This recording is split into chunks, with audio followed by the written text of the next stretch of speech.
What are these sirens we're hearing? And oh my God, it's Hangman Adam Page. He's back from the hospital. He even stole an ambulance to get back here on time. And oh my God, run for your lives, everybody. He's got a board with a nail in it. I swear, The Simpsons predicted every goddamn thing that will happen on any given television show for the next 100 years. Simpsons did it, Simpsons did it, Simpsons did it, but don't worry, soon they'll make a board with a nail in it so big it'll destroy them all.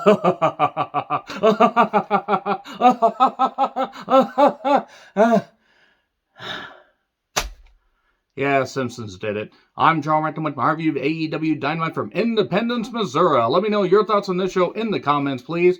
So, that's the son of the Viking, huh? El Hijo del Vicino? I'm not actually sure how to pronounce his name. There were a few different pronunciations. That's the AAA sensation, huh? He's got pizzazz. I will definitely give him that. I've only seen clips of him, but he definitely excited this crowd. I will say that much. This crowd was pretty goddamn hot for a majority of the night. And now I'm going to talk about how I felt about this show. And you may like it, you may not. Comment box is there. So suddenly we see a couple ambulances taking off with each of the Jackson brothers. I'm sorry, Miss Jackson. Ooh, your boys are injured by the Blackpool Combat Club, and nobody really gives a fuck because nobody really cares about the Bucks outside of the diehards. So yeah, Hangman's on the phone with somebody, I don't know who, possibly his wife, possibly TMZ, I'm not actually sure. And Hangman goes with one of them. Cal's is in a very loud sports jacket. And yeah, oh boy, we're getting the Elite back together because that was such good television before. If you liked it, great. I got annoyed with it. So the crowd's up already. The faces make their entrances. Orange Cassidy with OC face paint because he's lazy. You know, that's his gimmick. Darby gets a big pop and Sting getting a big pop. And, okay, Sting has said this is the end. When his contract's up, this is it. I imagine his contract's up sometime in the fall. They will probably find a way to have him at least go to Full Gear. Maybe full, because he showed up at Winter is Coming, lol. 3 years ago, well, 2020, so basically about almost 2.5 years ago now.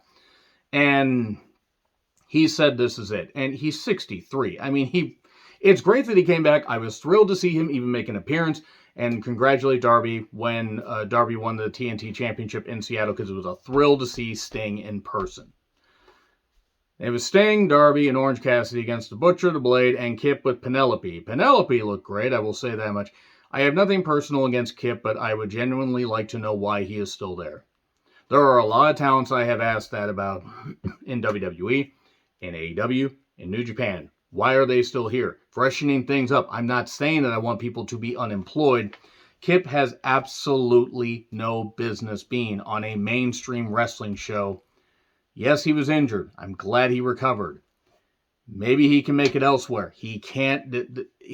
He doesn't mean anything. Butcher and Blade don't really mean much of anything. Orange Cassidy, it's the same as it ever was, Sting has very little time left and they're wasting this. They're wasting one of his appearances teaming with Orange Cassidy. Now, Sting's on board with it. He even did the rolling away stuff like Orange Cassidy does, not wanting to take a splash. I'm sorry, but they got to utilize Sting better. I mean, he's probably cool with it, but nevertheless. He becomes Sting Vincible later. He even tries to do, a little bit of Orange Cassidy comedy with Kip. And then we get a melee. We get a Scorpion Death Drop on Kip. 1, 2, 3. That's really all I have to say about that. There are people who liked it. That's fine. Then we get a recap of MJF being pissed after having his face put in the cake after the Rebar Mitzvah. And then Darby, Sammy, and Jack Perry. They all talk about, do pre-taste about how they want a title shot. This is a good idea. I'm all for this. I am all for them trying to do something with it. They have a couple months until Double or Nothing, basically. I mean, literally, I think they have like two months and a week, because I think it's the Sunday before Memorial Day. I think so. I'm not sure. That being said, this was fine for what it was. And then a video package on Omega and Vicino, the son of the Viking. And then we get Top Flight versus the Guns. AEW Tag Team Championship match. They are trying with the Guns. I have nothing against them personally. This isn't working. They're too animated. They're trying too hard to be unlikable. And basically, at one point, there was a nosedive by Darius, but one of the guns broke it up. And then suddenly, the Kingdom show up and attack Darius, or attack Dante. I mean, no, Darius. They attacked Darius. Dante did the nosedive, and then 310 to Yuma on Dante. 1, 2, 3. The Kingdom show up and attack Top Flight, yet they're going to face the Acclaimed on Rampage. What? Don't exactly understand. FTR's music hits, get a huge pop. The Guns basically run them down and say, "There's nothing you can do to make us give you a title shot." I think Austin was about to have a goddamn stroke. Seriously, I was worried there was something going on with him. Are you okay in the head, young man? And FTR basically say, okay, how about this? How about if we can't beat you, we quit AEW? So one of two things. FTR are out the door, and this is their way of putting over the Guns. Or they're going to stay with AEW, but they're going to have more shots in New Japan and do some stuff, and maybe, have a brief run with the tag titles, and then do what they want to do, wrestling in AEW on occasion, and then wrestling elsewhere. Because if they go with WWE, I don't know, with the impending possible sale, I don't think that they're going to be utilized all that great, but to be perfectly honest, they haven't been utilized all that great in AEW. They could have beaten the Bucks in the blow-off match, but the Bucks didn't want to do that because the Bucks didn't want to put over a team more talented than them, which is like 90% of the tag teams in this world, on this earth, and likely in this goddamn universe. But if FTR do leave, I wish them nothing but the best regardless. I'm not going to get upset at them. I will miss seeing them on AEW television if they are indeed leaving. If they're staying, great. That being said, the Guns, this was awkward. They are trying too hard, and this is not working. It is not. I'm not saying that they won't get there eventually. This feels very much like giving David Flair the U.S. title, except worse. Because you would have thought Tony would have understood and learned from stuff like that. So, by the way, the Guns then spit on FTR and leave. So Jade says, Renee, cut the shit. Mark Sterling, who is still a character allowed on television for some reason. Nothing against the guy. Stupid character. Hey, it's a cease and desist. Taya Valkyrie cannot use Jade's finish, even though Taya has been doing it for a while, and Beth Phoenix did it before that and did it better. So Layla Gray says, I will deliver this cease and desist personally. Layla looks great, by the way. She looks tremendous. So, Stokely comes out in a bodysuit patterned after Farouk's Nation of Domination sash. And I know that the colors mean something. The Firm, by the way, say, we're going to stay in the back. Hook makes his appearance. And, yeah. Stokely basically says, I have a doctor's note. I am injured and I'm retiring from wrestling. And then it was just a receipt from Wingstop. I admit that made me laugh. I did. I don't mind Stokely when he is given something to do because he does have that ability to make you laugh but also make you want to see him get beat up. It's just the problem is he's surrounded by idiots. I mean, the Firm is full of morons. Ethan Page isn't a bad athlete, but he's basically wasted. Matt Hardy, his brother's already wasted. And Matt Hardy can't even move. And I don't know where Mark Quinn went. Where did Mark Quinn go? Did they release Mark Quinn and just keep Isaiah Cassidy? Genuine question. I don't know. And Big Billy Willie is absolutely useless. So Hook took on Stokely in a no DQ match. Stokely immediately runs into the crowd. Hook gets him. And Stokely bumps around like crazy. He does do the fire extinguisher spot and then gets the chair. And he's going to do something. And then Hook hits him with the chair once, and it was great. And then he hit him with several other chair shots that each one subsequently looked worse, where if he had actually somehow managed to hit the turnbuckle, he would have hit Stokely on the mat more somehow because they were not good. And Hook's not obviously experienced working with weapons. So there's a guardrail bump, and then the Red Rum wins it. So, okay. He gets his revenge, and then the Firm are trying to do a whole bunch of stuff. Hype up Ethan Page. Like, Ethan, you can beat Hook, because apparently, I guess, Ethan Page lost to Hook at the house show that they had in Troy, Ohio, wherever that is. So there you go. Hook got his victory. It was Hooked for the win. Who is Tech N9? Tech 9? Who is that? Who is that? This isn't even about Googling or whatever. Who is he? Who is he? He looked like a rapper, which probably explains why I haven't heard of him, because I haven't really listened to a lot of current rap. Adam Cole Bebe decided to make an appearance, and the crowd's into him. He's talking about who's going to be his opponent. Who. They do the New Day stuff, which means there are crossover fans, by the way. Just saying, some people don't want to admit that. Of both companies, there are crossovers. It's like the WCW, WWF thing and the Monday Night Wars. People watch both. I watch both. It's a great time. And he does feel great. He can't wait to wrestle again. Then suddenly Daniel Garcia shows up. We can't escape Daniel Garcia, and I don't understand why. He's not a bad worker. He's uninteresting. Why was he dressed like a villain from Blade Trinity? Why did he talk like an extra from the cast of The Outsiders? Why was he talking like, maybe he basically was talking with the same level of enthusiasm as a dead body in Stand By Me. He runs down Adam Cole, but says, I'm the best sports entertainer. There was a time to do something with Daniel Garcia. That time has well passed. Daniel Garcia is a very good wrestler, and that's all he is ever going to be on this program. And then Cole basically says, you're good, but I'm better. I was winning titles all over the world and everything, and I may have been out 9 months, but I'm ready to come back. Let's have the match next week. So they're going to have the match next week. I hope Adam Cole has a long, rest of his career. I fear he won't, but I hope he does. I did like the guy in the cornet face t-shirt, because people that do listen to that podcast do watch AEW, believe it or not. Kind of funny. It's kind of funny how there were some people that would, be against, they would be against the cartoonish nature of WWF, but they would still watch. Or there were certain things that they hated in WCW, but they would still watch because there were certain things they liked. You don't have to like every single thing to watch a wrestling program, by the way. What is Omega's mindset? I don't know. Why is Alex Marvez still employed by this company? He's not a good television personality.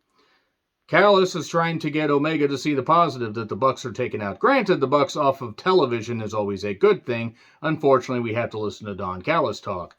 And then Mox and the BBC make Independence, Missouri sing. Wild Thing. Groovy. Mox with the BBC. I know it's the BCC, but the BBC is funnier. Taking on Stu Grayson with the Dark Order. No, I'm done. No, I don't want to see this. This is going to lead to blood and guts, I have a feeling. Or some form is going to lead to blood. Actually, it's probably going to be the Elite and whatever. Or it's going to be Hangman and Dark Order again.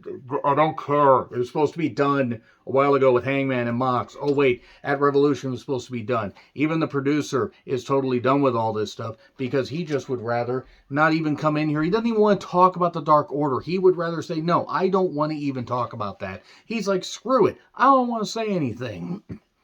So, by the way, Top Rope Death Rider 1, 2, 3. I don't mind Stu Grayson. I'm just done with this entire thing. I'm done. I'm done with this feud.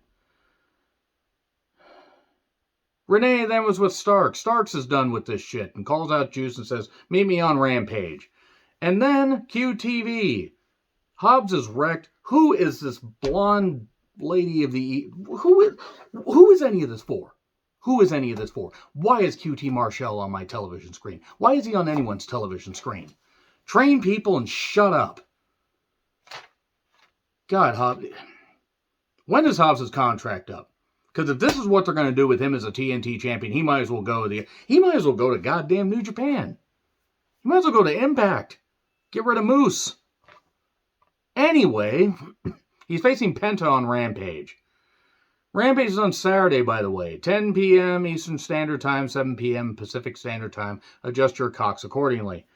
Tony Storm with the Goof, Saraya, Defender of Abusiverse, and Ruby doesn't even deserve a last name. She's not taking her love to town. She's just green with envy. Green like a Chaos Emerald. Taking on Sky Blue, who is not green. She is blue. Okay, this was rough. This Outcast stuff is bad. Scintillating camera work during this match, I must note. This Outcast stuff is bad. This is really, really bad. This is an example of why the women's division continues to lose viewers every single time, even with talent.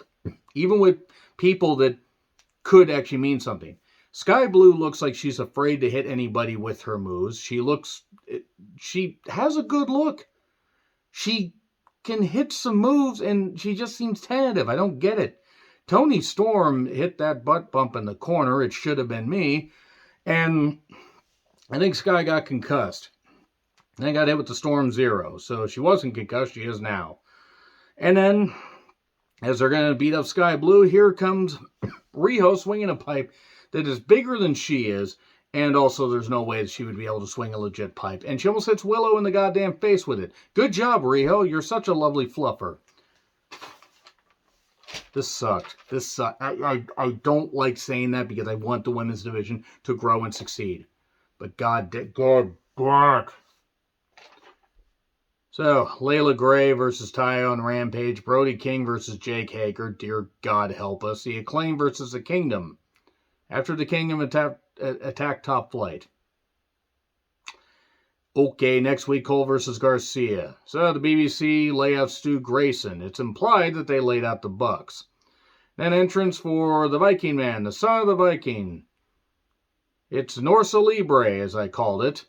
And I mean that with respect. Omega gets his lengthy entrance, and then suddenly, well, Callis is at ringside.